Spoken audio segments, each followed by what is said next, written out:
Okay, so bigyan ko lang po kayo ng update. Nag-stop din po itong GoPro dahil sabi niya GoPro too hot.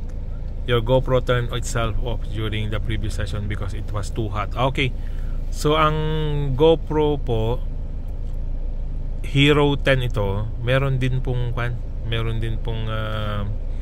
overheating. So 35 degrees po dito sa labas, 35 degrees, pero dito sa loob po ang temperature natin sa aircon is 24. Kaya lang siguro hindi po nila kaya itong heat dito sa salamin, pero hindi naman po siya ganun kainit. Kasi yung sabi ko po sa una, naka Upper Optic to, so hindi ito talaga umiinit masyado versus sa normal na tint.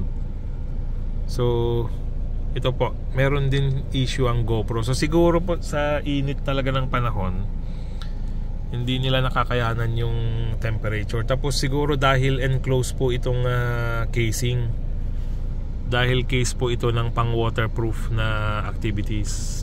So hindi ko na rin siya mapindot kasi hindi naman touchscreen yung container niya, yung case.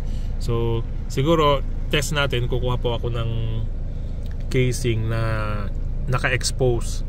Kasi itong Insta is naka-expose siya, pero nag-overheat pa rin sa aluminum casing niya.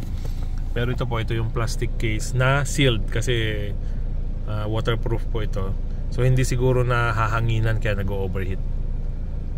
Okay? So i-test na lang po natin sa susunod with different case naman. Okay? So, salamat po.